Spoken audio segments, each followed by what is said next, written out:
Guest host Amy Howe. Hello, good morning. Today is very special Saturday special because I'm a host and the MZ is a guest. He's very nervous because he thinks I'm going to miss the cue.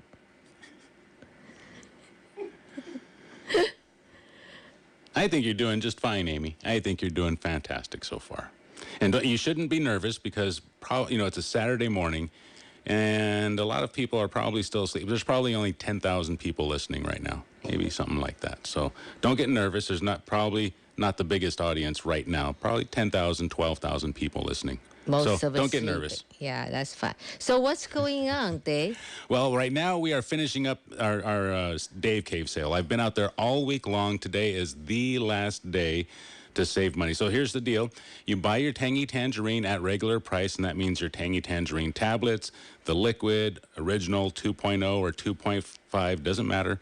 Buy your Tangy Tangerine, and everything else is 30% off. So the only thing that is not on sale is the Tangy Tangerine. That is not on sale. But once you do buy it, everything else is 30% off. It's like magic. It's fantastic.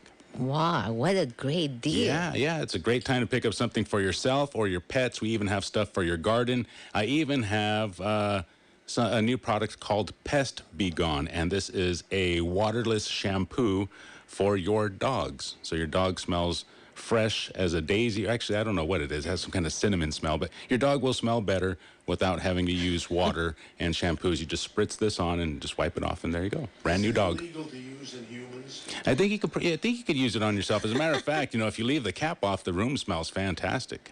It has a very nice scent. Pest Be Gone has a very, very nice scent. I love it.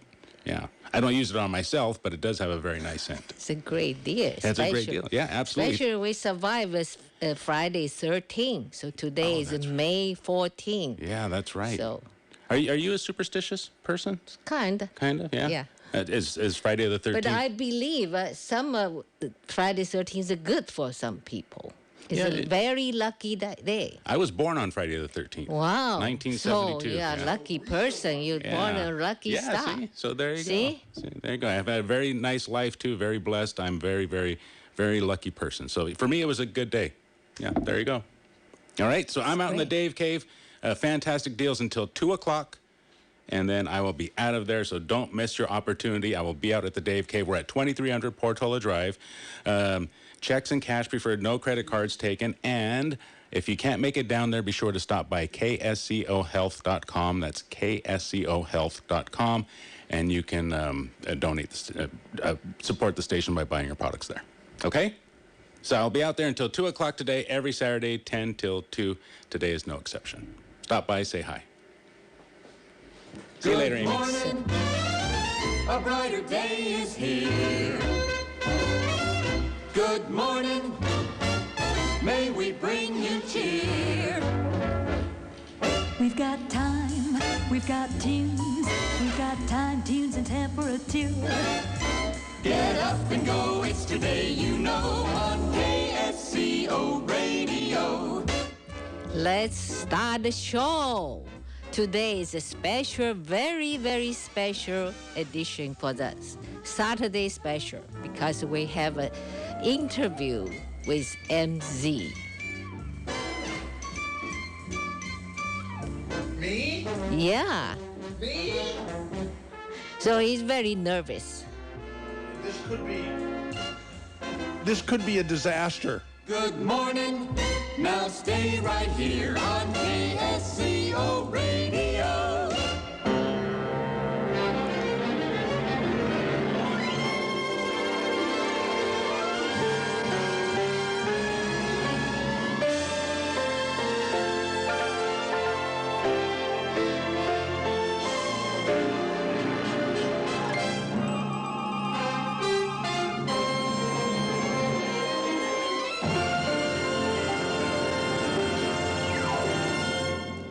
This fanfare is really very, very exciting. So to start, you have two different versions of Yes, I have this one for controversy. controversial. Oh. You're the host, so you think this is more appropriate than the special fanfare? Yeah. Really? Okay, should we play this too then? Why not?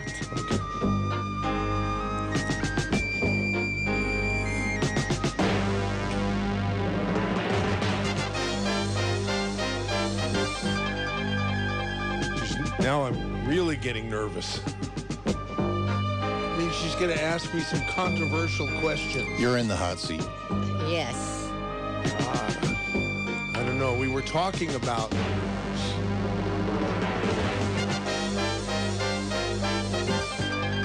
I was nervous today. I know. Probably nervous overnight. Yeah, I Couldn't sleep. I couldn't sleep. Wow. So Yeah. have another ginger tea. Oh, That's a stimulation yeah. stuff. Well, why was I nervous? Do you know? No. Because this could be a disaster. Wow. You mean gonna You might ask- tarnish your image for Maybe. 31 and a half years in this KSCO communities or the listeners? You might ask me some very, very difficult questions. It's sort of like ba wah wah wah. No, I'm not Baba Wawa, but I just want to know some real answer, truthful answers. So that's why I try to get. I think for last 31 and a half years, you've been interviewed by lots of talk show hosts. They all professional, I have? I believe. And I don't know. few, I listened to few of it, but I think much more for 31 and a half years. That's a very, very long time. Think about that, right? It's long enough for me to become an old people's. Well, talking about old people, I think people over 70 and that they should stop and look back their life. I'm not talking about waiting to die. I'm just stop and look back and to learn some their own lifetime experience. So that's the purpose I want to interview you. So for the first hour, I'd like to ask you some questions about your business, how you started this. You know, I come from a different country, totally different societies, right? So don't have any opportunities where you're born. This I'm talking about. You just live in this propaganda, one voice. All you hear is one voice, and they tell you what to do. You are Mao's children. You are communist parties. Tool like a screw, they can screw you, put it anywhere in this big machine. You know, that's all about. So you don't have much to think about what you're gonna do. But you were in just opposite society. I would call it privileged society, America. And so I just want to know how you started. You wanted to in this radio business. Is you born with the radio? Pretty much. I like to listen to the radio a lot. How old are you started listening? Oh, probably. 1 year, 2 year, No, lullaby? no. Is your radio? Not that early, but I listened to rock and roll probably earlier than most people my age because I had an older brother and sister. My sister is 3 years older than I, and my brother 6 years. Excuse me. You're right. Please. How did you know? You know more about me than I do. Of course, No, you I don't understand. have the memory issues that I'm having No, increasingly every day. No. I understand that because when you have a bigger brother, sister, they don't want to play with little kids. So you're pretty alone, you know. I have the same situation. And so they think they are older than you. They play with their people, age group. So you leave you alone. So that's the reason you listen to the music by yourself. So my sister Regina is 6 years older than I am, correct. And my brother Lou is 9.5 years older than I am, or even more, actually, 9 3/4 years probably. And they listen to, young people music. And so I listen to young people music. And I don't know, around 1963, my mother introduced me to talk radio because there was a big station in San Francisco. There still is. It's called KGO AM 810. that pretty much pioneered the talk radio format. And I was 12 or 11 years old, something like that. And I became fascinated by the talk radio. They called them communicasters back then. Sometimes they called them talk hosts, but that was the name, communicasters. And I used to love to listen to them. And by the time I was old enough to get on a bus, maybe 13 or so, I got on a bus and went up and would hang out just outside of KGO. They had a window there where you could look in and watch the communicasters do their talk show. And I just sat there, I stood there for hours watching and just imagining what a wonderful format this is. To me, it was better than music because you can accomplish something. You might be able to have a nice discussion with the community about important issues. And I always thought that Santa Cruz should have its own talk radio station. And right about that time, the University of California was about to open its doors at the new Santa Cruz campus. They opened officially in 1965, but they knew for 3 or 4 or 5 years before that they were going to be opening. And everybody knew that everything about Santa Cruz was going to change when it became a college town with a University of California branch. What year was that? They opened in 1965, but again in maybe 1960, or maybe it might have even been 59, that the regents of the University of California voted to open their 8th or 9th campus at Santa Cruz. There were 2 or 3 other locales, in the state vying for, the possibility of becoming a branch of the newest branch of the University of California, and Santa Cruz won out. So they knew that it was going to happen at least 5 years before it actually did open. And during that time is when I got introduced to talk radio and thought, golly, there's going to be so many changes hitting our community with the arrival of the new University of California campus branch. There's going to be a lot of things to talk about, a lot of changes, a lot of discussion. And wouldn't it be great if we could have our own talk radio station? And I thought it would be really great for that talk radio station to be KSCO, which at the time was an old people's music station.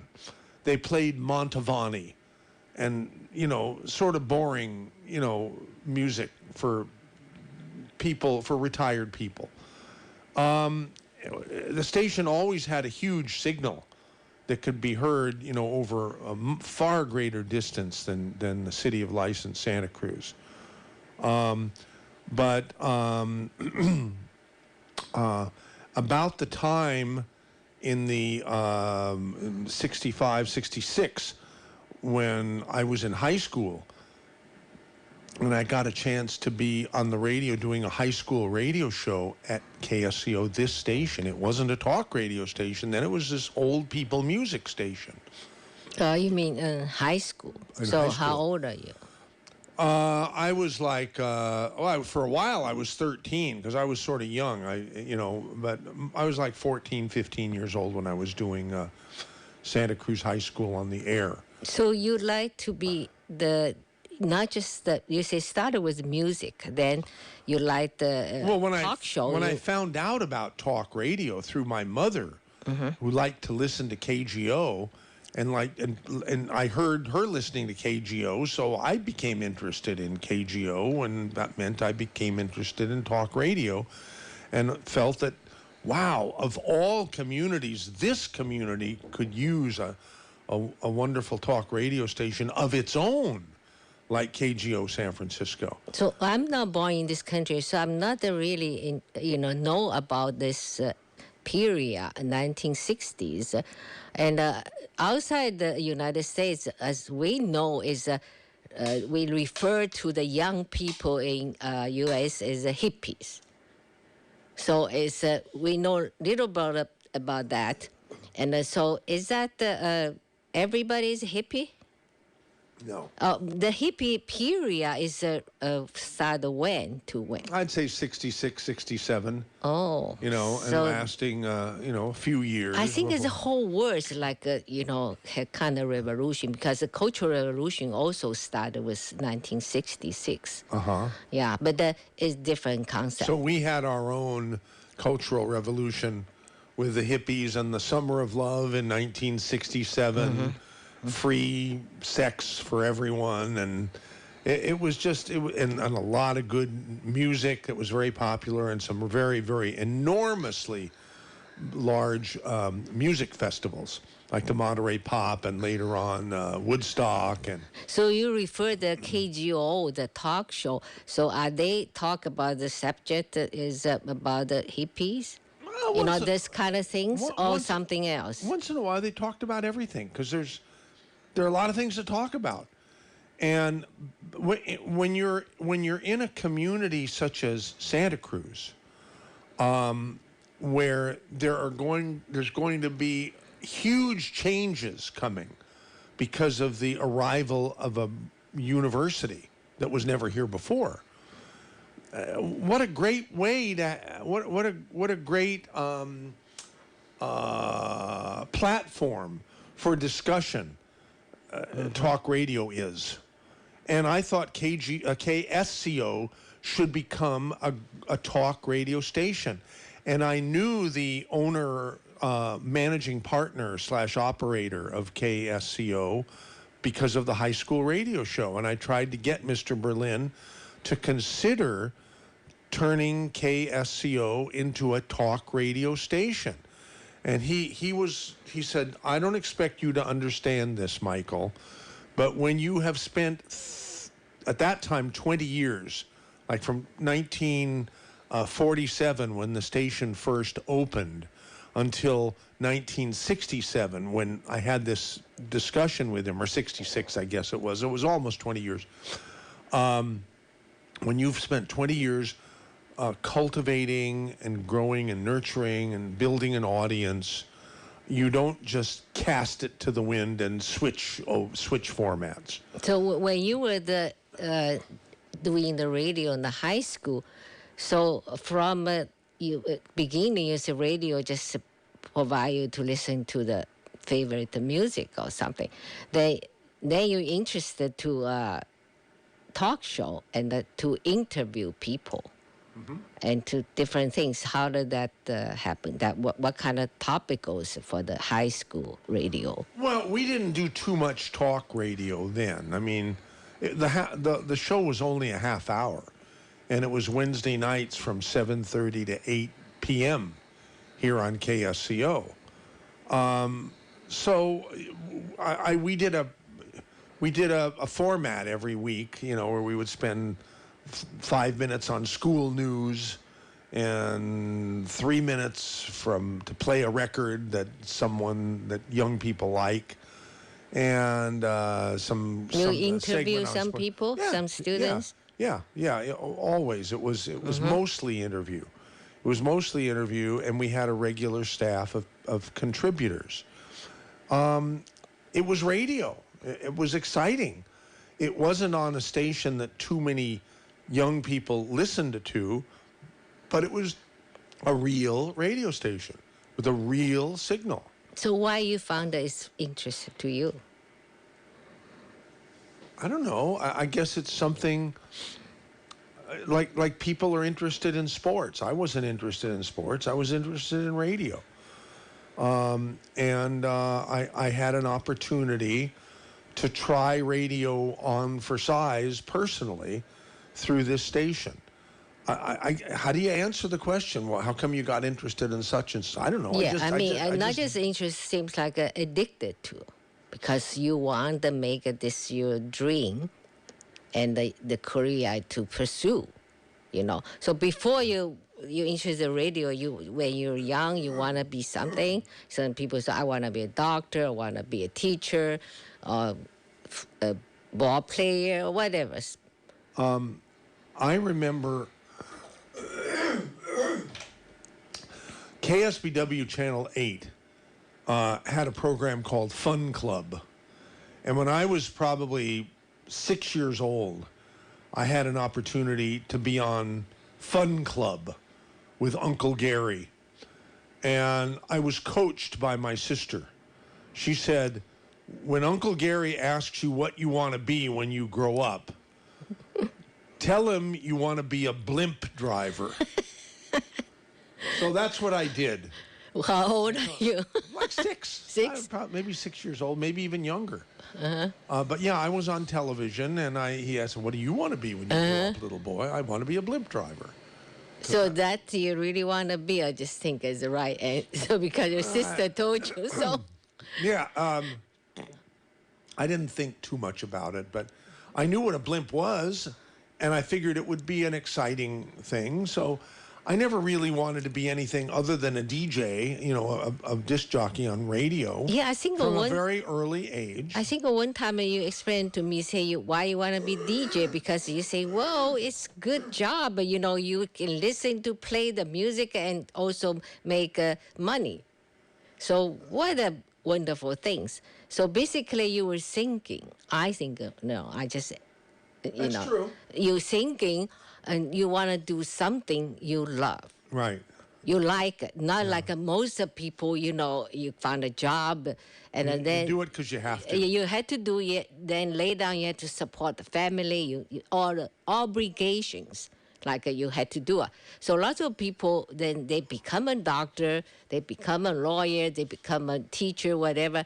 Later on, they kind of regret because they found out that this is not really what they want to do, but it's too late. You had to change it, And then you had to be like performing a different person. So to me, maybe the radio for you is talk show or whatever. You come out and you express yourself, be yourself. So that's the maximum freedom for a human being, I guess. And I think I've told this story before. You couldn't have had more supportive parents than I had. However, I think my father was brokenhearted that I didn't I didn't elect to go to optometry school and take over his very successful optometry practice that was downtown on the Pacific Garden Mall. I'm sure there are plenty of people listening now who were Dad's patients, and I could have just walked into that practice and made a very good, very nice living. And he wanted me to do that, but I couldn't just do it. I wanted to be on the radio, or I wanted to be in media. And back when I was very young, Dad asked me what I wanted to be. I said, I want to be a disc jockey. And he said, a disc jockey? A disc jockey? Why do you... It was like he was ridiculing it. Now, I said, well, yeah, what's wrong with that?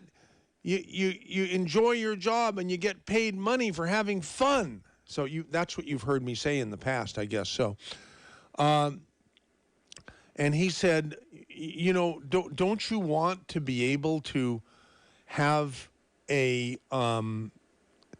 life where it's not a struggle? How would he know? How would he know that? He was really smart, I guess, or he must have known a lot that anything having to do with show business is more of a labor of love than anything else. And labors of love don't normally pay a lot of money if you're doing it to make a living. In fact, a lot of labors for love don't pay anything. You just do it because you love it. And that's pretty much the way radio was for me, for someone who has it in his or her heart. And so one of the things, during that session, and I'll never forget it, with my dad, he said, if you have to be on the radio, Own the damn station. So he planted the seed at I can't remember how old it was. It must have been 12 or 13 or something when I had that conversation. And so I always was thinking after that, wow, my dad said, well, if I have to be in radio, that he didn't, I mean, he likes radio and everything, but how did he know that radio is the thing that most people who are in it struggle? They do it for the love, not for the money, because there isn't all that much money, you know?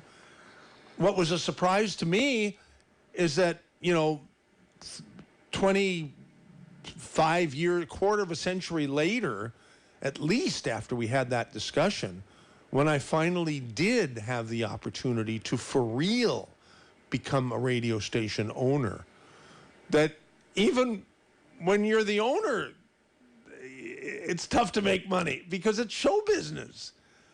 People do it because they love it, not necessarily because it makes the money. I'm not saying there aren't radio stations and radio networks that make money for people. Of course there are. But it's very difficult to do that on a local level. That's why 99.999% of anything, of any industry that is financially viable has become hopelessly corporatized, including and especially radio. I couldn't be more proud of KSCO because it is as unique as our community is. It is about as uncorporate a business environment as you can have. But, that's about it. I mean, it's not a way to get rich, and we remind people every opportunity we get. Increasingly, we're doing this. We're reminding people that if you like KSCO, and I've heard people say over many years, we love your radio station, it's fantastic. If I owned a business, we would definitely advertise and support your station. I said, well, if you like the station, you don't have to own a business. You can send us some money. We'll graciously accept it. And we are getting more and more donations. We don't tell people that it's tax deductible. It's probably not.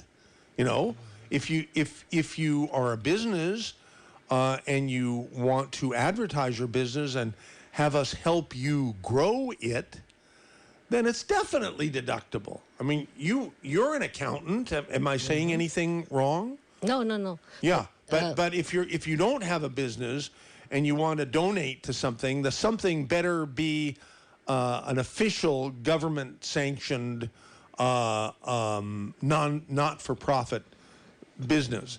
And that's not what KSCO is in its current form.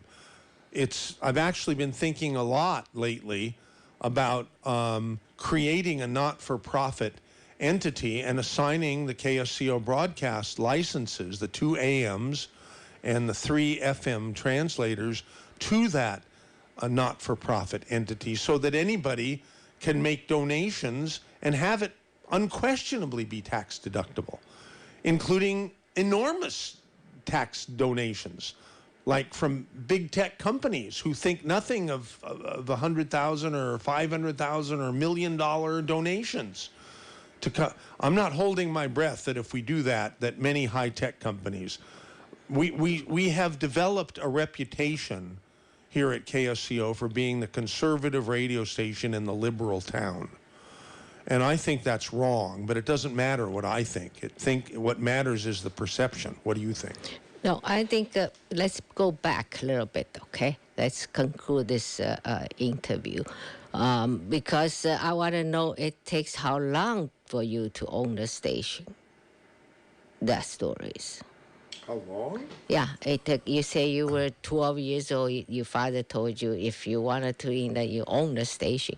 But it's like a plant the seed in your mind. So right. How do you pursue this?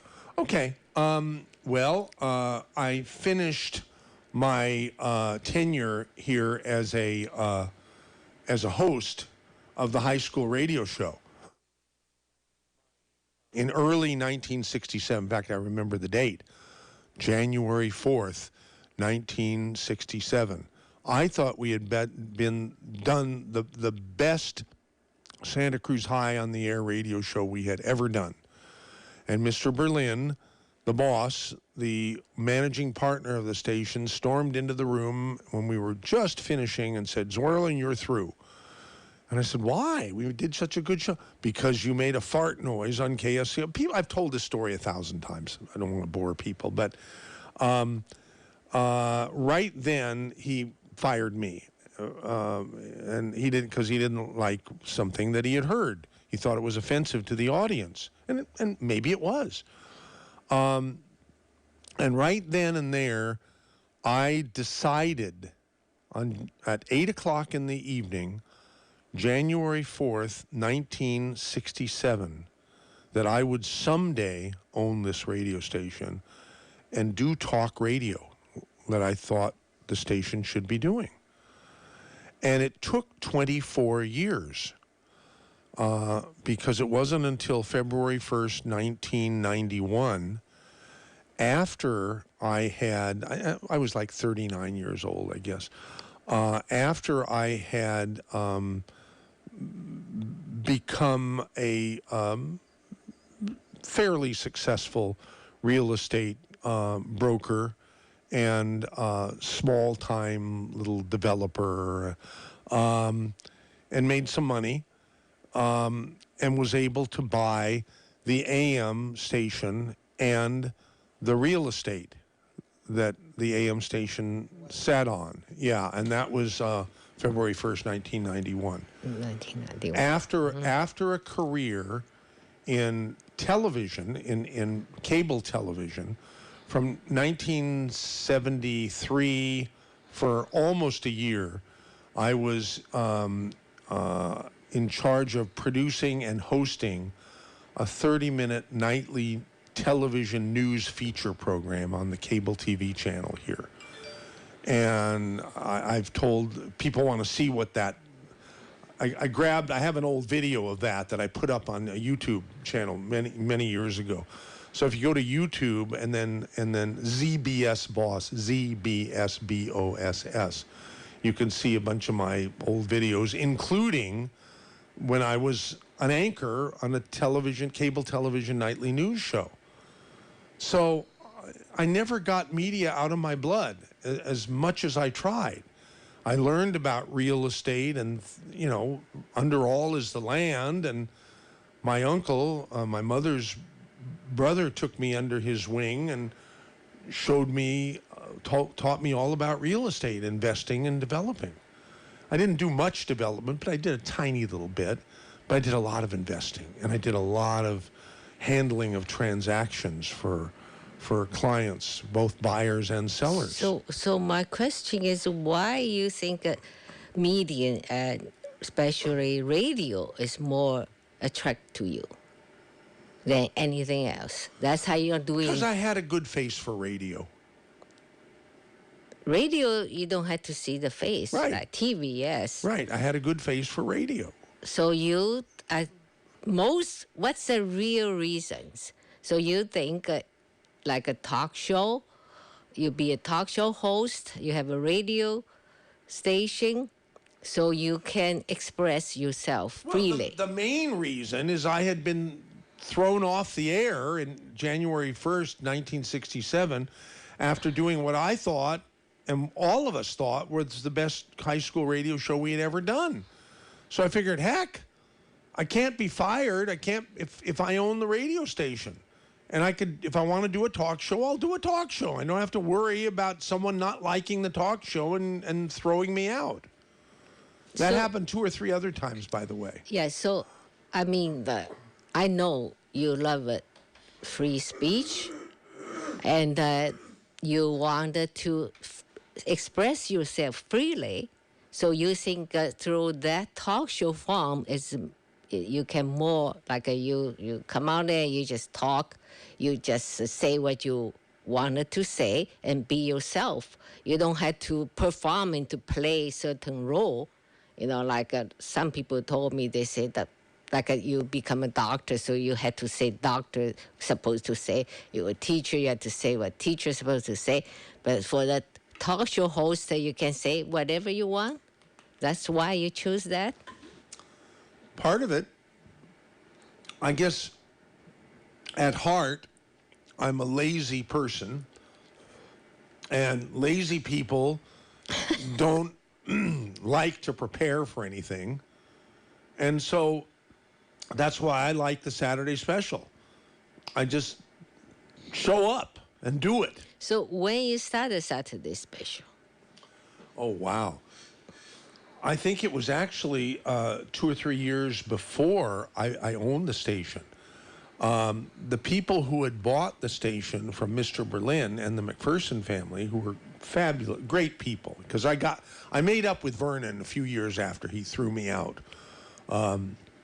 He actually helped me put a high school FM station on the air for the Salinas Union High School District, and they had sold to Fuller Jeffrey Broadcasting, and great broadcasters, great people, but they didn't really understand the Santa Cruz market.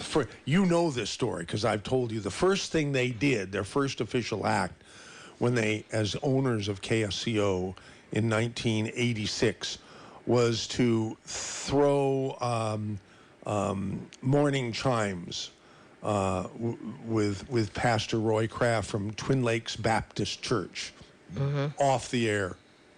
And by doing that, they succeeded in very early on alienating the entire business community of Santa Cruz. So that was the end of them. You know, they hadn't even gotten started. They made such a bad decision because they didn't understand the community that they could never quite recover.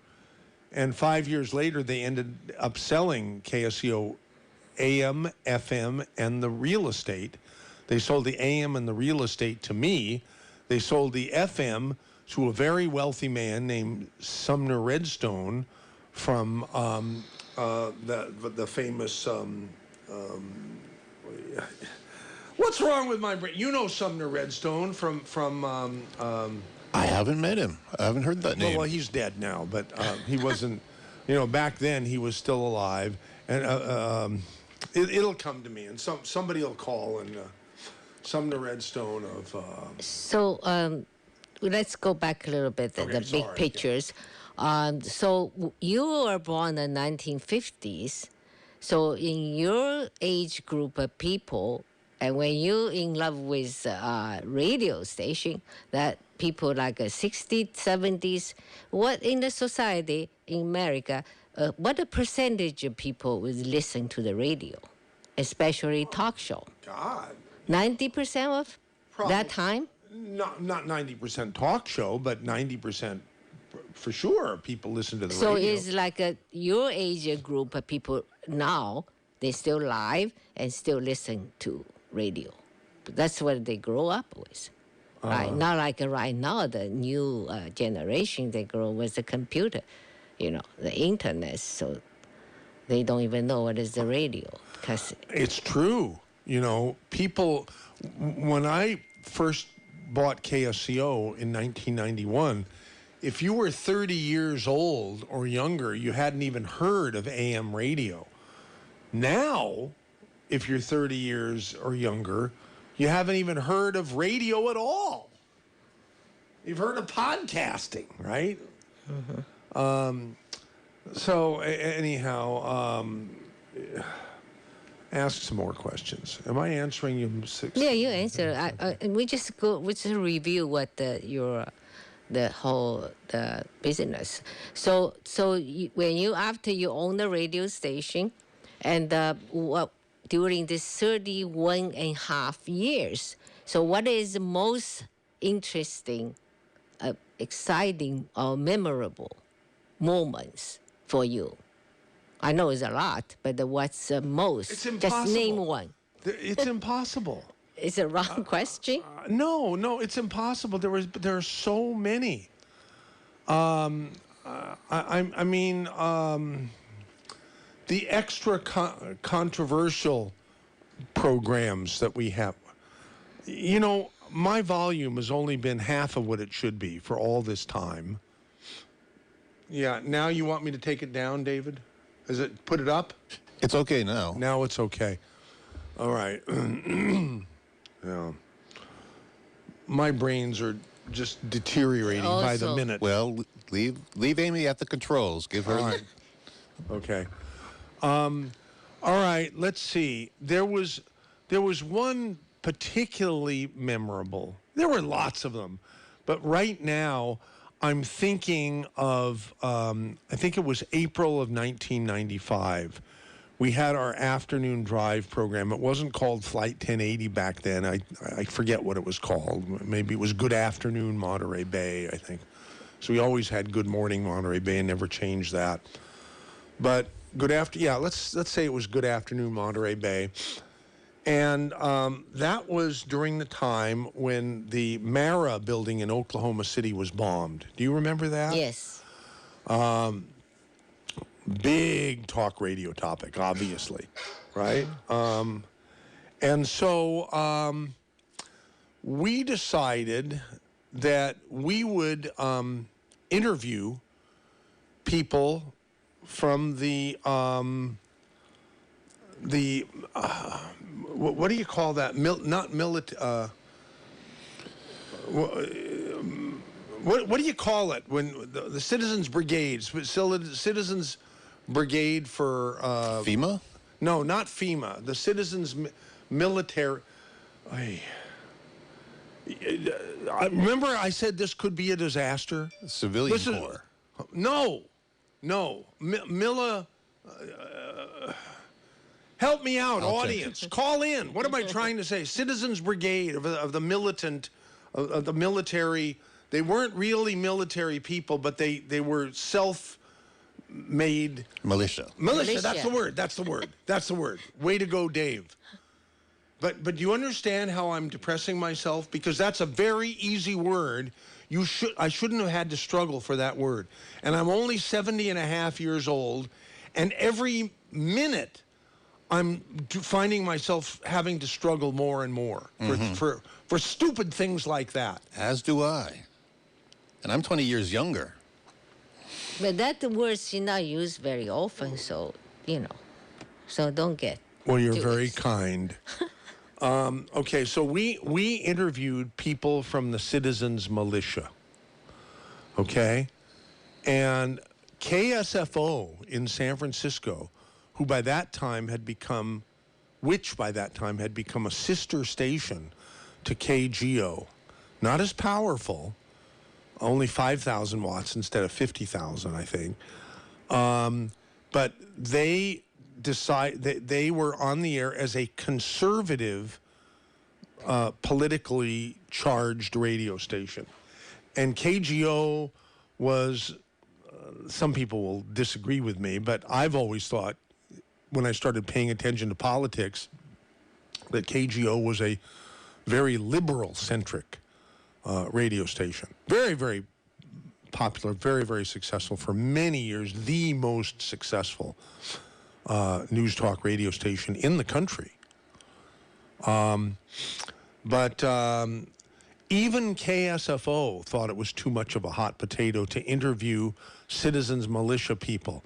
I don't know this for sure, but I believe that when the Citizens Militia groups offered themselves to KSFO during that time of the Oklahoma City bombing in April of 1995, I believe what they said is, we're going to pass, but why don't you go down to KSCO in Santa Cruz? They'll interview anybody, which is true, So that's what leaded to another important question, because we already have 10 minutes left for the first hour.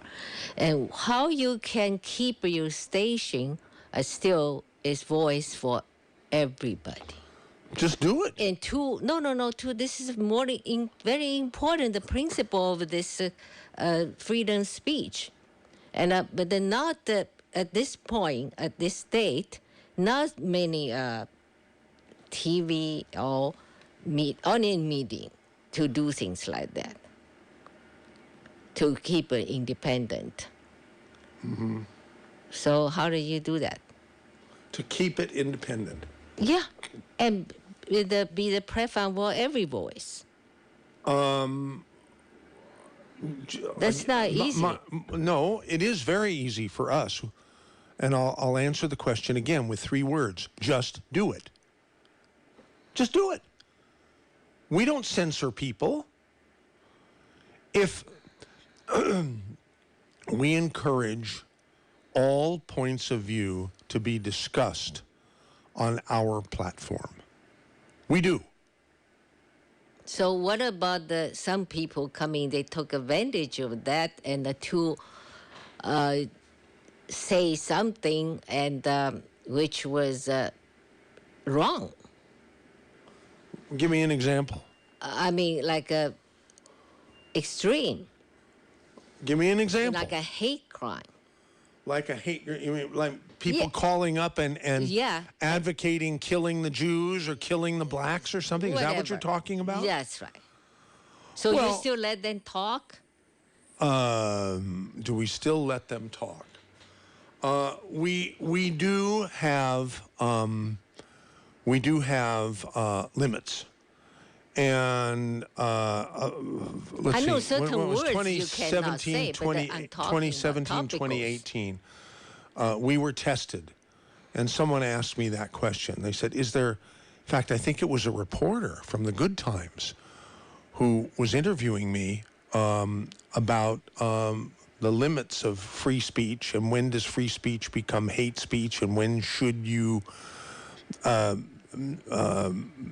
exercise some sort of limitation on free speech, for example, on hate speech. Now, who decides what's hate speech? I guess we do, you know. I started, it was the best question that was ever asked me in all my years. They said, at what point would you step up and say, hey, this is stepped over the line and you don't want to be a party to this kind of talk? And I said, I'm going to have to think about that. Thank you for the best question I've ever been asked. And let me ponder it and get back to you. And I did. I pondered it for a day or two, got back to that reporter, and I said, yeah, if someone is going to use KSCO, a voice for everyone, in quotes, to advance something that is not true, such as the Holocaust didn't happen, that would step over the line for me, and I would say, no. We are a voice for everyone, but we're not going to participate in that. We are not going to enjoy being appearing on websites around the world that are run by incredibly hateful human beings. The kind of people who say that the Holocaust did not happen. The kind of people who want to see certain people not exist. We don't want those kinds of people lauding KSCO, this wonderful station, Jew-owned station in Santa Cruz, California. We don't want that kind of popularity. That's where I draw the line. And it was only in 2018 that I came to that conclusion because somebody asked me that question. And I had never stopped. How can that be? All these years, I'd never stopped to think about what would be going too far. It wasn't until 2018 that I thought about it, only because someone asked me, and came up with that conclusion. So I understand that, freedom of speech was guaranteed by Constitution. But, lots of people, some group or whatever, extremists, they believe they can take advantage of it, take away other people's rights. Constitution guaranteed to everybody. So, for instance, you invited the two people to talk. They totally opposite opinions, right? And then one of them was attacking other one, and don't let him talk. And to me, is you take away other people's rights. You at least a freedom of speech was guaranteed by Constitution. Constitution is granted to everybody. So nobody have a right to take away other people's rights. So that's probably Good point. And it's happened before. We had, there was an infamous time in 2001, shortly after September 11th, where we decided that a certain talk host on Comey, who was on Opposite Rush from 9 to noon, very, very liberal, by my way of thinking, hatefully liberal, you know. His name was Peter Werby. And my mother and I got our heads together and decided we didn't want that on our on Comey. We didn't think it was good, though we pride ourselves in being a voice for everyone. We didn't think it was good during that time when 2001, when we were entering the war in Afghanistan and Iraq and everything. We thought it was, you know, important to sort of be together, do a united front. And we decided to pull Peter Werby's program off of Comey. And Peter Werby went nuts and started using the internet to launch a vicious attack on us for, in his words, denying him his free speech rights. Now, do you understand what's wrong with that picture? Do you understand, or should I explain it? You ask me? Mm-hmm. Yeah. I know you're supposed to be interviewing me, but I get to ask you a question or two. Okay, what's wrong with that picture? Were we violating Peter Werby's free speech rights by pulling his show from KOMY? That's why, to begin with, I asked you, so how do you draw the line? So which one is toxic? It's not really a freedom of speech, just the opposite. Yeah. And So I hate guess a what- certain group, use that, take advantage of a freedom of speech. So you had to draw, how do you can Well- draw the line and keep it still for every voice, but it's a real freedom of speech. We didn't tell Peter Werby he couldn't be a caller and call KSCO shows. We just told him we didn't want to carry his show anymore.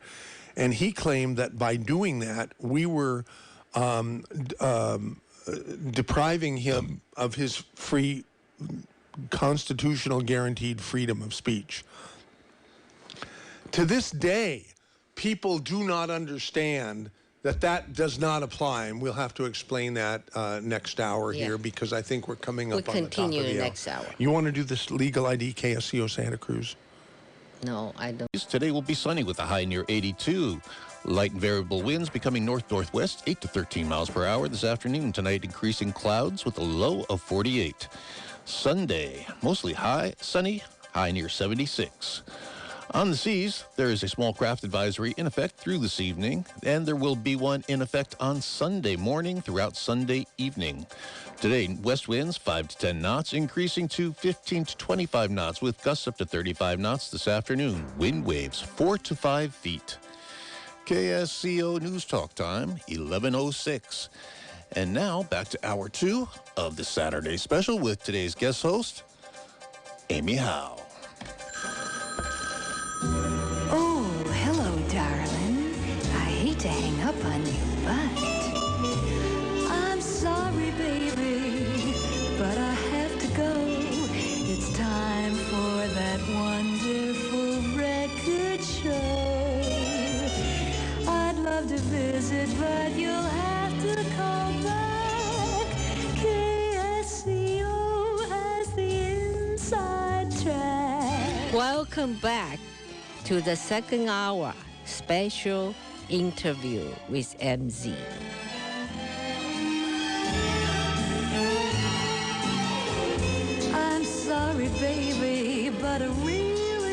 gotta go to KSCO Radio.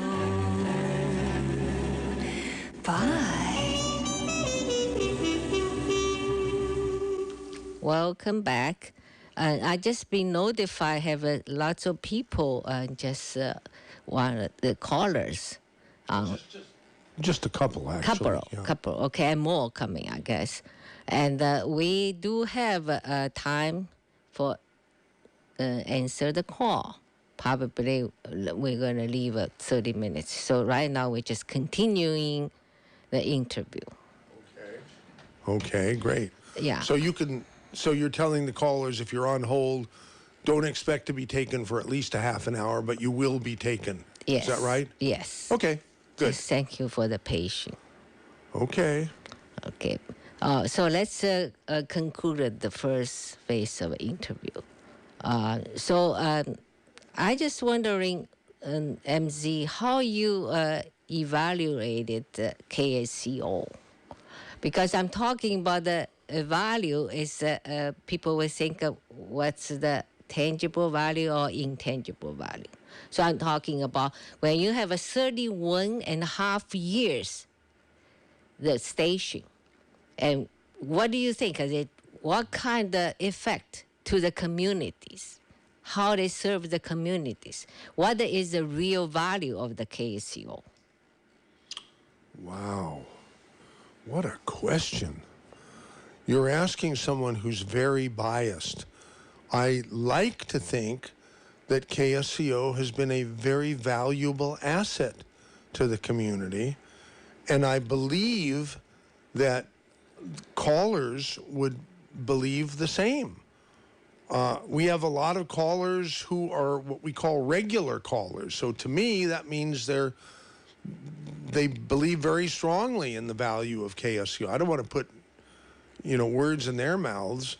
All I can do is speak for myself, and I believe that KSCO, being a voice for everyone, is very valuable to the community, and getting more so every day as uncensored, unmanaged free speech becomes more and more rare with social media and with mainstream media and so forth. So I like to think that we've done a very good job, and I would like to do even a gooder job going forward of being a voice for everyone. Did I evade the question? Yeah, that's Or did great. I answer it? Good. Yeah. Okay. So now let's lead it to the second phase of an interview. It's become more personal. Oh my God. So I hope I just want you answer truthfully. So as I know, everybody basically and go through different stage of the life, right? Like I say, first stage, and you just learn to be a performer. I don't say it's actor or actress, performer, and play certain role. Like some people become a lawyer, some people become a doctor, teacher, whatever. So it's different role, So they learn how to be a performer. And then the second stage is some people successfully performed, so they want to be a director. So they can organize how other people teach them how to perform. And then the last stage will be an audience. So you're just watching other people because you're already out. So what do you think, MZ, what do you think what kind of stage you will be now? Or what stage you're heading to?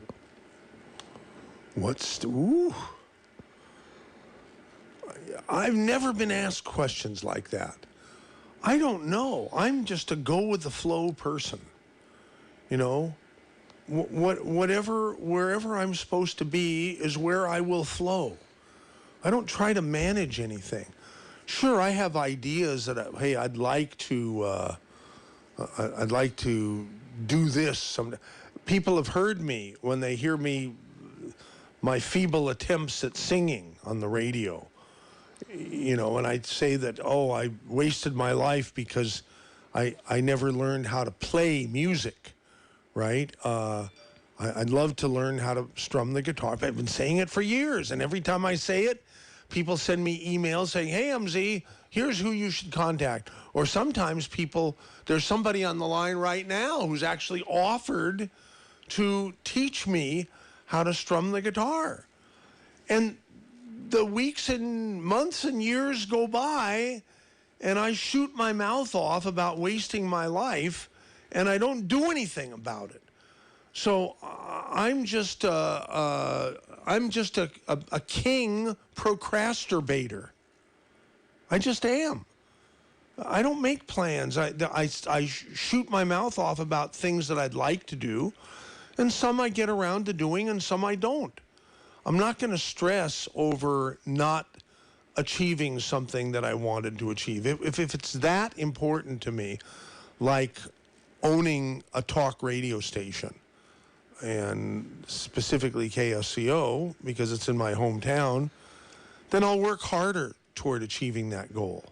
So, I talk about this 3 stages of a life of people, and I think also apply to you. So from your story, and at first you will work for some station, and then you get fired, and so they say you wanted to own a station, so you did, and successfully owned it for 31 and a half years, which was a long time.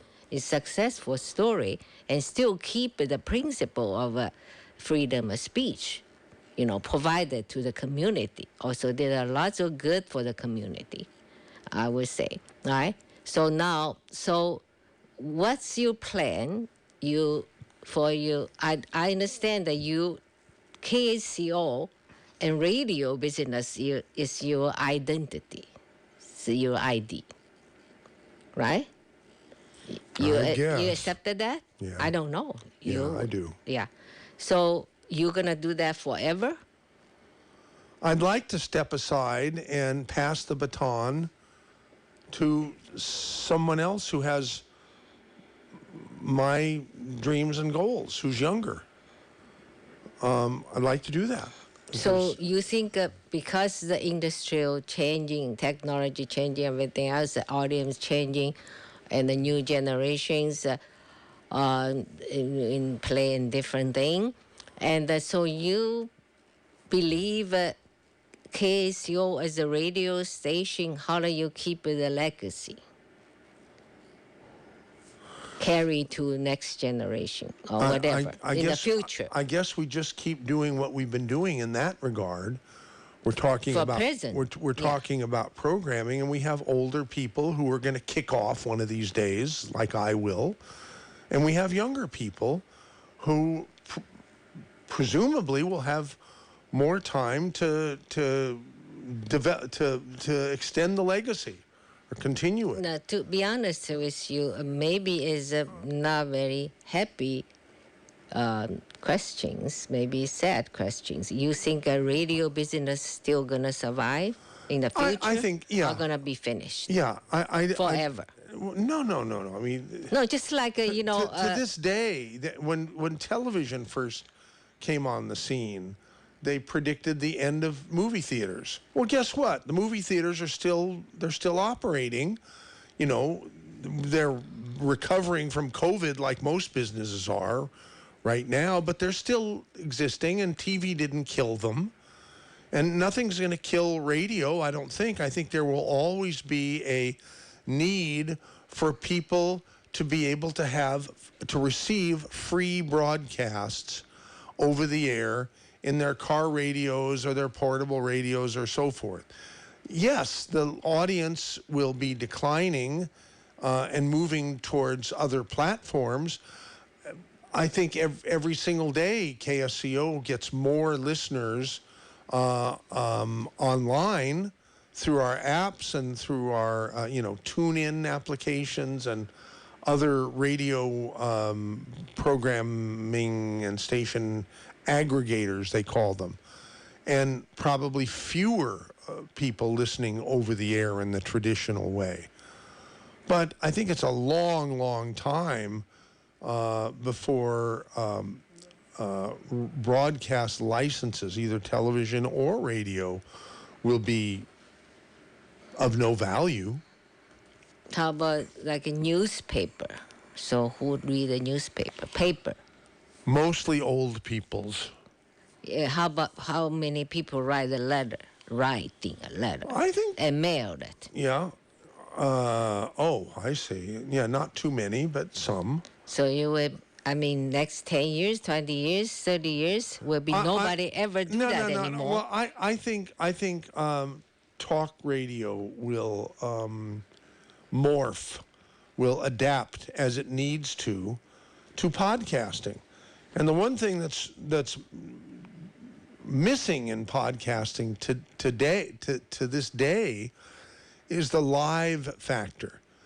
You can't have audience participation to the extent that you do in real time in talk radio, that you have in talk radio with podcasting now. I think the time will come when live, real-time, totally interactive podcasting is possible in a way that it's not now. I'm not quite sure why it's not possible now. I think it has something to do with the latency, because people are listening to KSCO right now somewhere and online, whether it's young just people. across any people, young people, old people, whatever. I think mostly they would like a driving, so they listen to radio. It's easy. Yeah, and you can listen when you're driving to a stream also, which adds to the potential audience. I mean, I know for a fact that many people have had it in Santa Cruz and California. They've thrown up their hands. They're fortunate enough to have owned some real estate here that has inflated tremendously. They've decided to sell out either entirely or partially and move to another state like Oregon or Texas or Florida, where things are much, much, much, much, much, much less expensive. End up buying a place for, a third of what they sold their California property for, and it's a mansion in comparison. They still have plenty of money left to probably to live nicely for the rest of their lives, even if they don't have a job. If they just work off their savings. I think that somebody did a comparing with different states in United States. $1 million in San Francisco you use for 8 years, and somewhere 25 years, 30 years. Different places. So that's what you're talking about. No, I'm not at all concerned about the future of the industry. I'm not at all concerned about that. It'll take on different forms. Fewer people will be listening on the air. But all you need is one disaster, one earthquake, one flood, one fire, one power outage, and people will realize what a godsend a broadcast station like KSCO is. They'll realize it. When the power's out, which means your internet is out, which probably means your phone communication, or the majority of it, is out. It doesn't mean that your KSCO connection to the community is out, because we're still broadcast on the air. And every once in a while, it's important for us to remind people that you better be equipped with battery-operated radios. You can still get them. You can get them online. You can probably get them at drugstores and stuff for $15, $20. Everybody should have a battery-operated radio. Now, your car radio is a battery-operated radio. That's right. So for as long as people have cars with radios, I guess they'll be able to listen to KSCO and other radio stations that could be a lifeline for them. My personal observation is that in this market, we're all there is. There's a lot of radio stations in this market, but we're the only ones. We're the only station that is on the air that people tune to during a disaster because they're used to it. So the last question. For the 31 and a half years, KSCO, you have any regret?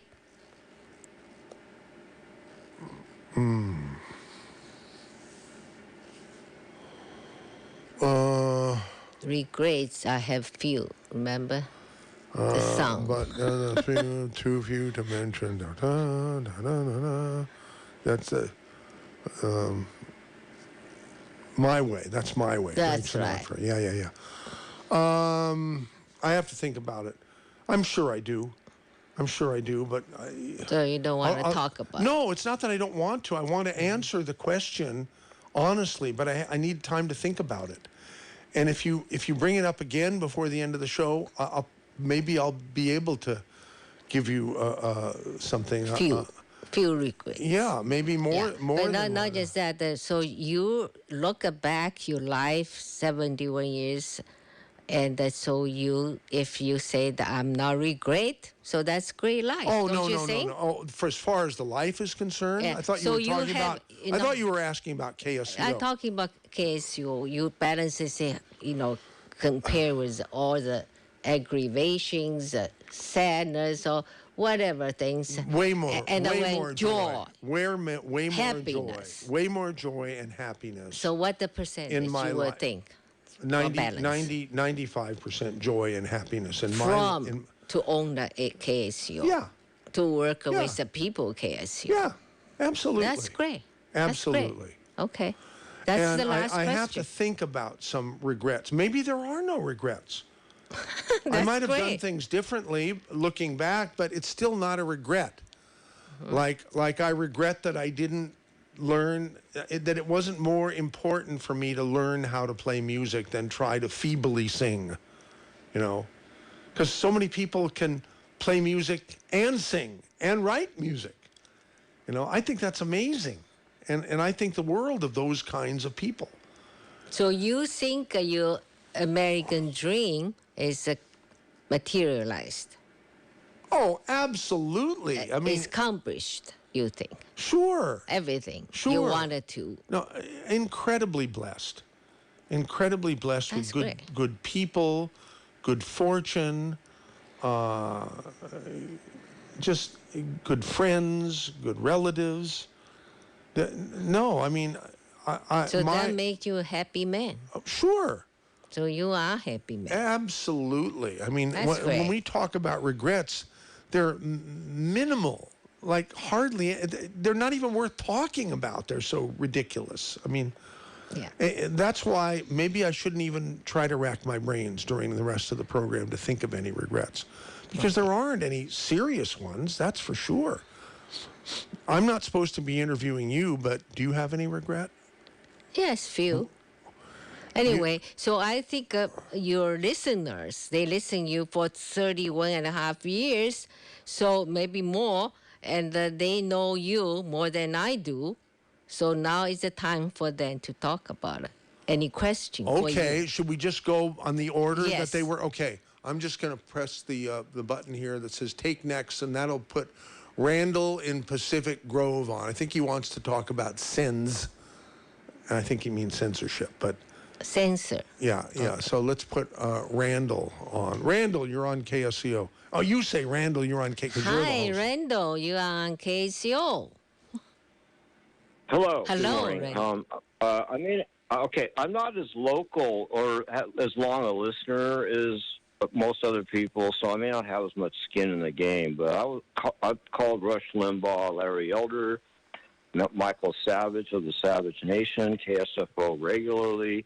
Couldn't deal with KGO because they're very prejudiced and they don't let people talk unless they're a Democrat. But I've talked to Rob Carson at least once a week, and he's never, ever cut anybody off that I've ever seen.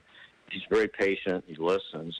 So I got really good luck with, I could even call Mark Levin not long ago. And so I can get on with these conservative talk show hosts because they listen. They don't cut people off. The problem is someone will raise a topic, right? Like, do you like Rob Carson? And so I'll call Rob and say that exactly what I told you, that he does not censor people. If they're outrageous, which is rare, like he did. I'm not going to get on specifics, but the thing is, like, and then I got cut off after I said that Rob Carson is one of the most polite talk show hosts I've ever talked to. And the next day I get stomped because my stand on the Constitution isn't going to change, because I have said before, and Rob Carson agreed with me, and he said the same thing. And he did. He totally 100% agreed with me. The Constitution does not protect anybody, as we can clearly see, unless it is put into action by the people.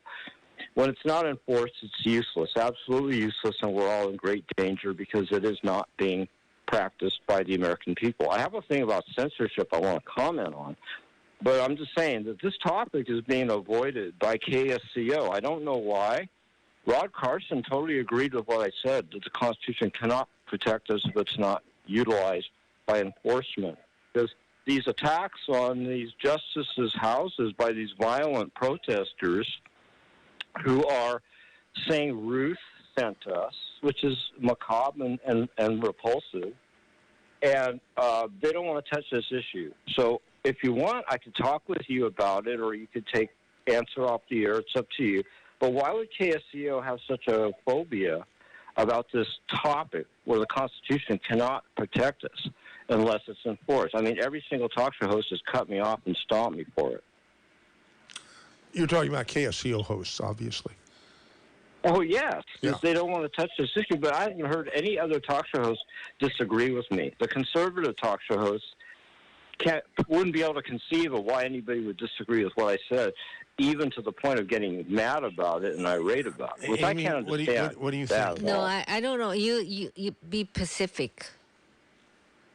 KSCO Well, the specific host. topic was the specific topic, which Rob Carson agreed with, is that the Constitution does not protect us. The enforcement of it protects us. And that's why we're not protected by it, because we're not getting any protection from the law, federally, statewide, or anything. And these justices are being attacked by violent maniacs, and not protesters, or maniacs. And so then if the issue of freedom of choice comes in and the definition of life, again, I get curb stomped, because I think that was at the root of this, is this whole Roe versus Wade debate. And I think that's why they're reacting so viciously. And I'm not going to react. definition of life- I'm not going to react viciously, Randall. But you're not going to like what I'm going to say now. But here's what I believe is the correct answer to your question about why they want to avoid the abortion thing. Is the number one rule if you want to have an unsuccessful radio station is to talk about abortion, okay? It's something that people are never going to agree on, and it drives the friggin' audience away. So that's my answer to your question. I hope you will accept it. Next caller will be Anne Marie in Watsonville. I'm sorry, I'm stepping into your... That's all right. You say it. I don't see the Yeah, you say screen. it. You say it. Anne Marie in Watsonville. Anne Marie in Watsonville. Welcome to KSCO Online. Hi, thank you. I just would like to address the issue of free speech that you guys brought up before the commercials, and why you must draw the line, as he was saying. You know, a man might have a driver's license to drive a truck. He has the right to go where he wants to go. But if he doesn't have the right to, like, go around terrorizing others with his truck, nor does he have the right to run over others, right? We know that intuitively. Even I know that. Taking away this man's right to drive is drawing the line. Taking away that guy's right to drive is you know, it's like free speech. You can't just go around losing your mouth. So wait a second. Is free speech not a right? Free speech is a privilege, like driving is not a right, it's a privilege? Is that what you're saying? I think the privilege of driving gives you the right to drive within the parameters of what the privilege allows. Privilege and right is kind of the same thing. There are parameters. There is a structure within you must operate because the world does not revolve around you. So allowing this to equal free speech, that allows free speech, allows one to basically express what they think, what they believe, what they, feel, how they feel. But as we should understand that the right to drive has responsibilities that protect the rights of others. Like, in essence, there are stop signs. We have to drive on the street, not the sidewalk. We have to yield. If you don't drive with respect for others and for the rules within the parameters of the right or privilege to drive, then you lose your right to drive. We all know this. We don't need a discussion. We know this. So if you use your right or your license to free speech to terrorize others, I'm sorry, but I believe you should lose your free speech license in that area. So I'm glad that you did what you did. I think you did the right thing to draw the line. They should have lost their show. I can express my hate, I can express my anger, but if I do it in a calm way and say, this is how I feel, this is what I think, now I'm saying what I want to say, but I'm not going around blowing over others and saying that's my right. So giving opinions is fine, but using free speech to terrorize others. And people do not have free speech to have a unsponsored show on a privately owned radio station. That's what this Peter Werby thing. We had a great show. In fact, we should replay that show where Peter Werby and I decided to have Peter Werby on to greet his wonderful audience in Santa Cruz for the last time. And during that time, I told him that he was a lousy host and that he had it all wrong, that he had a First Amendment protected right to have an unsponsored show on KSCO, which basically meant that I was sponsoring it, or the ownership. I got angry and challenged you because that's what people do when they know you're right. Yeah, he did get angry, but by the end of the show, he finally did agree that I hadn't abridged his right of free speech. Well, good. But he still thinks it was. He had a fun time getting sheeple from around the world to attack KOMY using the same words and exactly that he did. And these are sheeple who don't understand, who can't think for themselves. They just follow what their leader says, even if the leader is full of bleep, So Exactly. Well said. And thank you for letting me say my piece. Have a great day. Thank you, Anne. Thank you, Anne. Do you want to say Steve in Seaside? It's your turn, or however you would. You say it. Steven Seaside? Yeah. Steven Seaside, how are you? You're online. Not online, Hi, on the air. On the air. Yeah. I'm sorry. Hi, everybody. Oh, it's Steve. Hi, Steve. You're on the air. You're hitting the big time. You're being interviewed on KSCO. My goodness. Right, me. Yeah, finally. Right. Anyway, I wanted to thank you for dipping at least one foot in the water that no one else will dare dip their toe into by giving me some time over your airwaves to pull America's heads out of its you-know-what. Yes. And jail Stephen King. Yes. How does it feel? Are you getting closer? Oh, yeah. You know what's happened to me? No. And it sounds kind of like I'm bragging, but I'm just telling it like it is. Suddenly, because of all the stress the courts put me through a couple years ago, yeah. Suddenly, as an escape hatch, I've opened up a whole can of worms with my singing. That is just extraordinary. I don't know what happened to me, but suddenly I can sing as good as almost anybody. And I'm using that in my I'm using that in my van with karaoke tapes and provocative billboards to force people to pay attention. They can't ignore it. It's like, man, what are you doing here as they walk by? With COVID restrictions opening up, Steve, I believe that we are moving toward having some great parties at the KSCO patio again. Would you be willing to come to one of them if you're not traveling and sing? As long as you have karaoke there, sure. Yeah. Yeah, okay, sure. good. Absolutely. That's great. All right. So, all right. Well, thank you for calling and always. So how you going to keep me abreast of this? Of what? of this party. Oh, just listen. Just listen. You know, Okay, yeah. I'm talking about a public potty, not a private one. All right. And public ones will be very well promoted on KSCO. But anyway, I just want to let people know that what I'm doing, check out my website lately, because I'm really getting into coming down the stretch stride with my editorial section, the new developments page. That's Lennon Murder Truth? .com, yeah. Yeah. If everyone would just go to that footnotes and new developments page, read about 8 pages down, you'll be transformed. You won't be the same. All right. All right. Thanks, Mike. We'll have to check it out. Thank you, Steve. Take care. Tony in Live Oak. The Tony. Hi, I am. Before I start, I want to say I consider you one of the. I have a limited.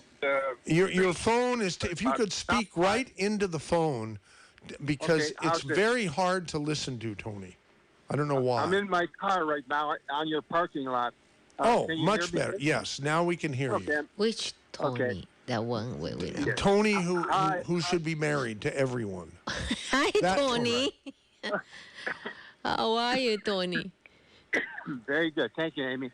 I just want to enhance your talk about the Oklahoma bombing, because you mispronounced the building's name was Walter P. Murrah, Murrah. Okay. And there's a very strong talk show connection, because when Timothy McVeigh was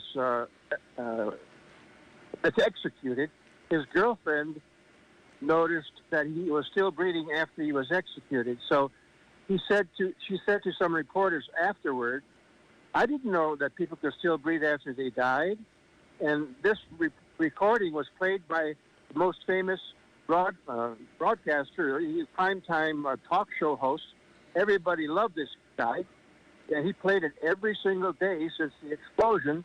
And about 6 or 8 months later, this is all in the newspapers, you can check it out, the SWAT team invaded the wrong house, happened to be his, and shot him dead. So that killed off the radio show. What was the guy's name?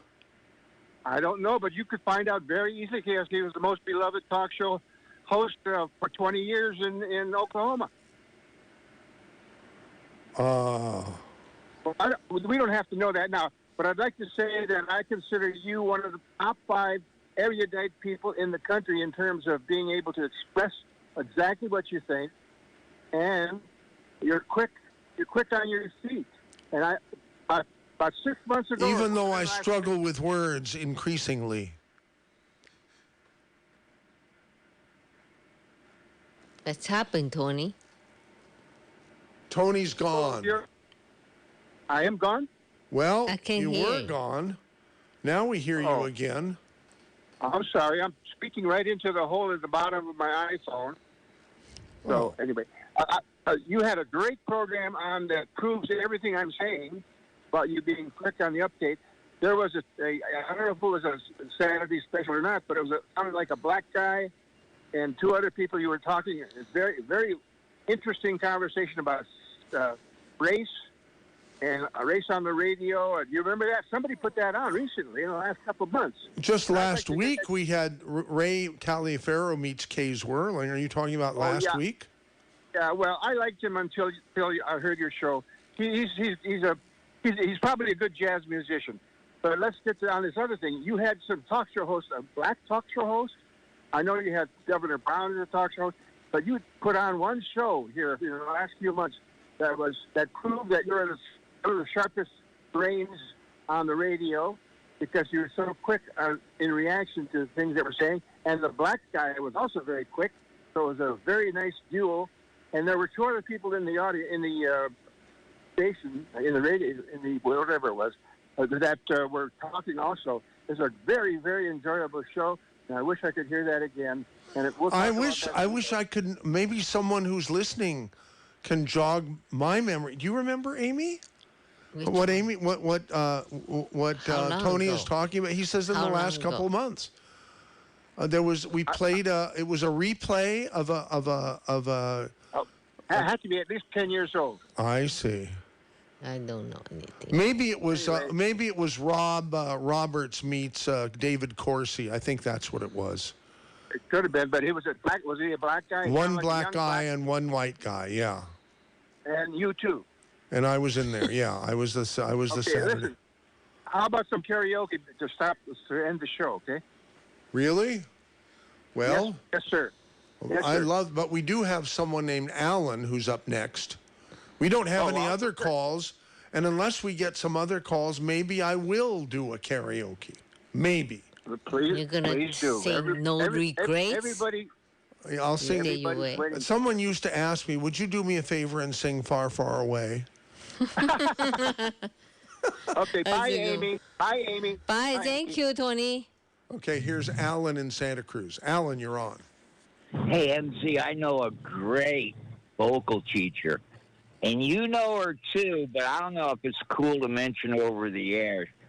But maybe I'll have her call you or, it doesn't take that much with a good teacher. Couple little tricks. One thing I can suggest in your singing is dropping down to the lower register. I know. Yeah, I'm not very good at the higher ones. Yeah, it's true. No, but So I have no range at all. It's terrible. No, not so much that, but you get that better tone down in the. Here's how you practice it. You go, and you can just. But anyway, that's not what I call it. Sounds like a monk. Die, you got it, Amy. Hi, Amy. You're doing that. Hi. Listen, I love that interview. And Thank you. And it tripped me out because I realized that MZ and I were both 1950, year of the tiger. We have a 1951. Well, you're older than I am. He's a year of the rabbit. Yeah. It's not tiger. No tiger. Tiger is year of today. This year is a year of tiger. Yeah. Bad year. Bad year. Yeah. Mean year. Alan, are you a mean person? No, I try not to be, man, but I got a bad temper from being abused as a child. But that's not why I call it.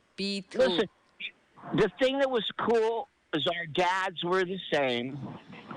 He was very disappointed, and I took the music direction, the road less traveled. Yeah. Mm-hmm. And always remember, years later, I was a little frustrated because I wasn't successful. That's the main thing I'm trying to say. I went down the road of music and was unsuccessful while you went down the radio and were very successful. That's the main difference. But otherwise, very similar as I'm listening to you. And my dad once said, he goes, when I told you to enjoy your job, you took me too literal. And I thought I'd tell you that. You might kind of dig that because our fathers seem very similar. Right. Okay. You're going to sing My Way? Listen, here. How about Hotel California? Yeah. Should I sing that? Yes, you can check out, never can leave. Yeah, you You can check out anytime. never can leave. Right. Okay. Alan, thank you for calling. You're great to hear from you, and you take care, okay? That was Alan in Santa Cruz. And there's nobody else, so that means that people want me to sing. Including you? Yes. That's a good song, purple song for you. I sing like you can check out, never can leave. Right. From okay. KSCO. Let's hope that it comes up. Oh, it says, please update your browser again.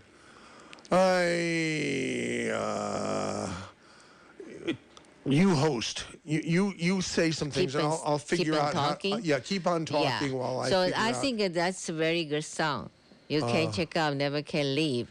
So that's the KSCO for MZ. He can check out, but never can leave. Yeah. So emotionally attached. Right. I'm going to go to YouTube. You just keep talking. It's going to take me about a couple minutes to cue this up. So you okay. Or you can talk with David. David. Yeah. There we are. Okay, go ahead, you guys.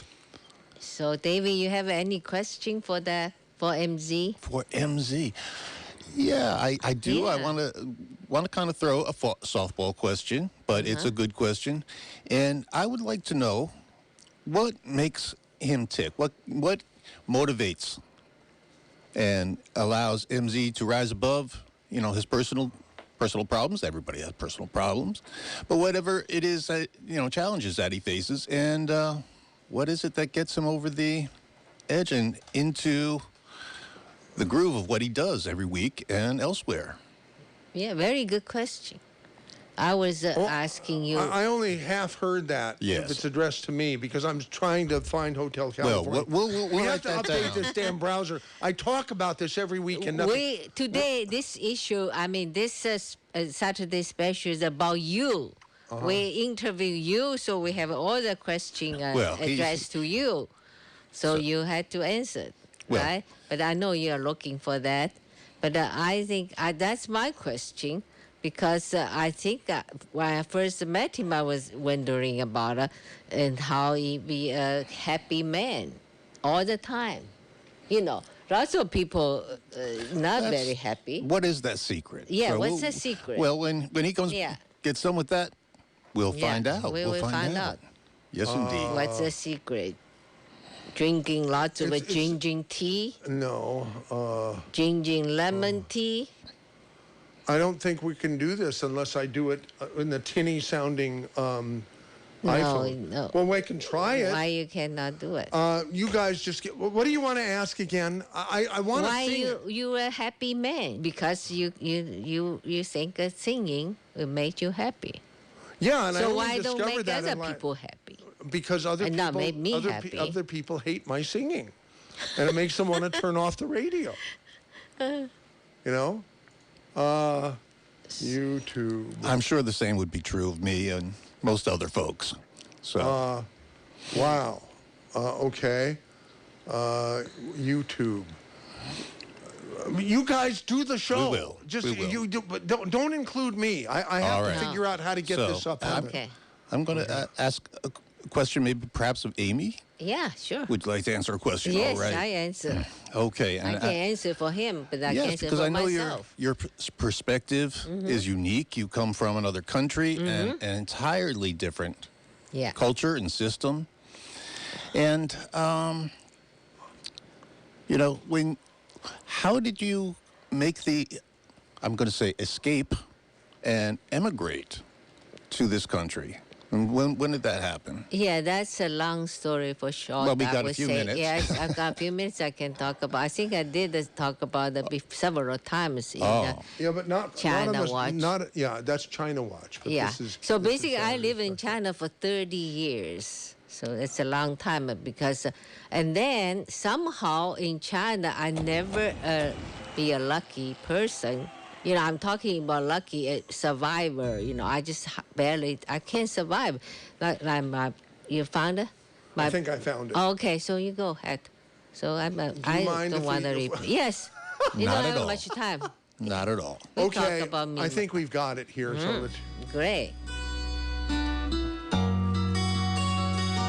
it better have lyrics.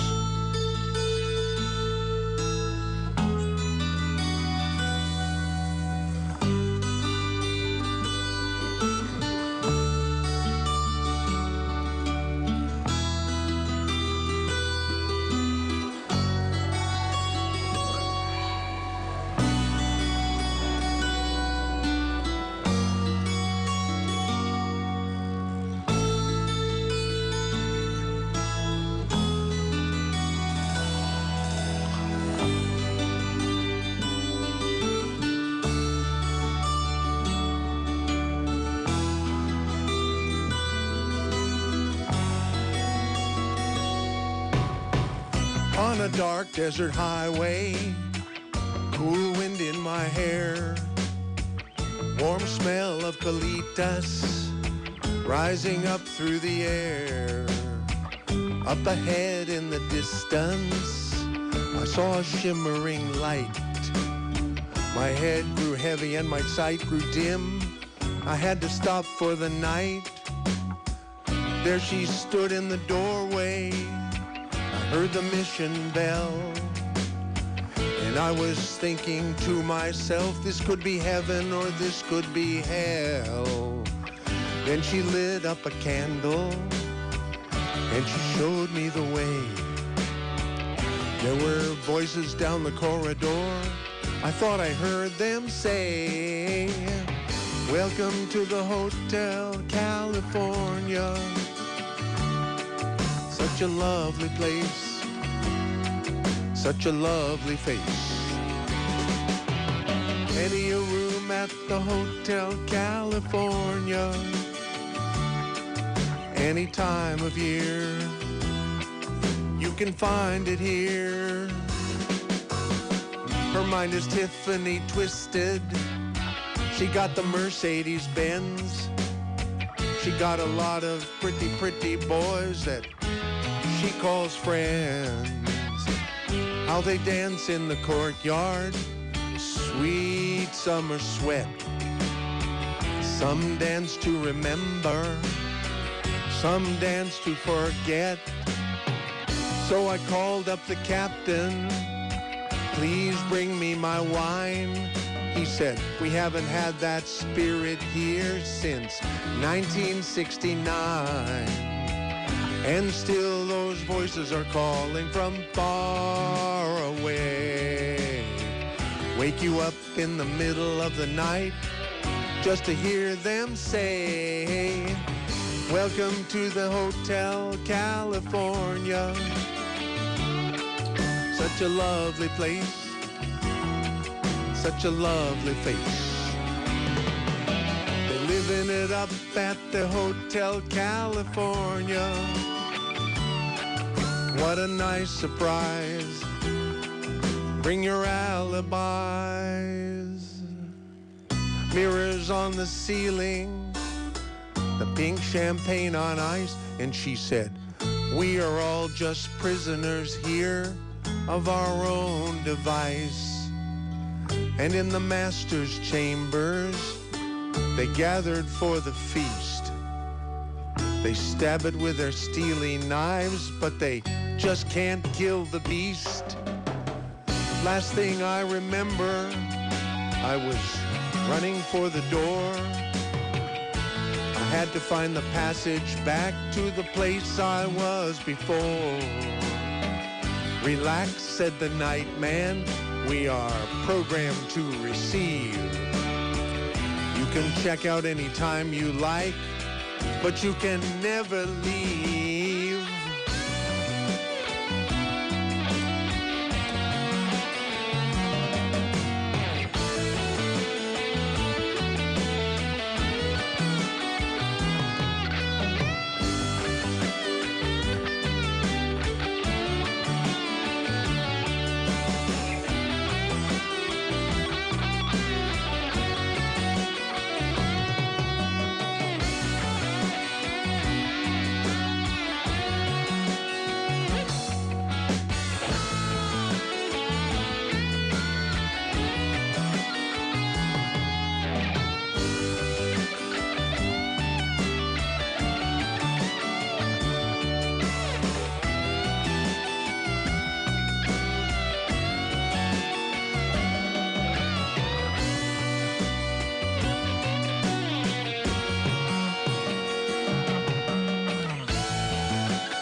Dawn and Salinas. Dawn, you're on. Hi, MZ. Hi, Don. Hey, that's one of my favorite songs, Hotel California. Mine too. Amy's too, I think. Yes. I wanted to lay something on you, MZ, and I want to preface it by saying this. I think Charlie's one of your best hosts. The guy is what I call the Lou Gehrig of KSCO. He's dependable, always there, and he's got a wealth of knowledge.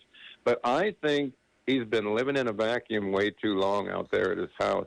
Do you guys have a production meeting, a monthly production meeting or anything where you guys sit around and criticize? That's what professional radio stations have, and we're not a professional radio station.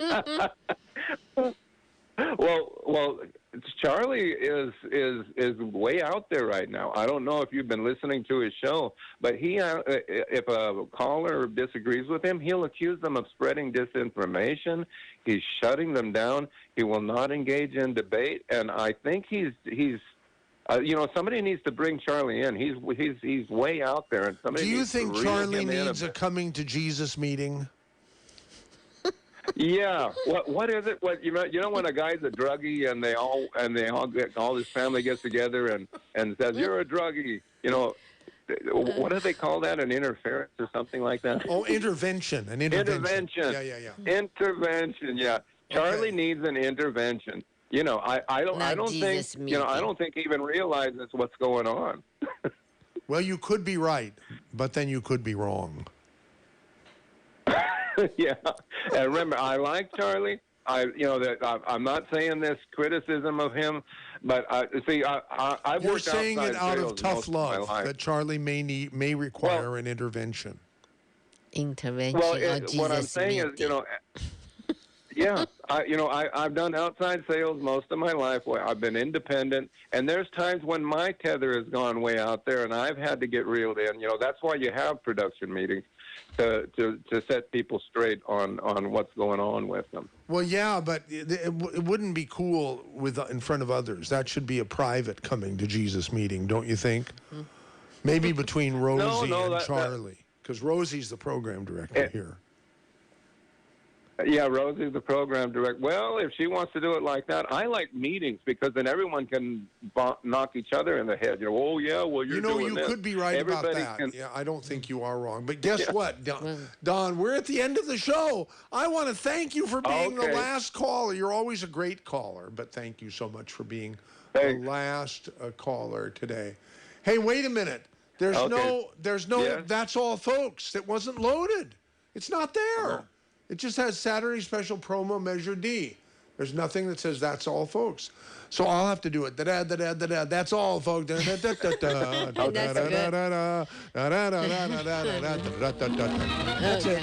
But it's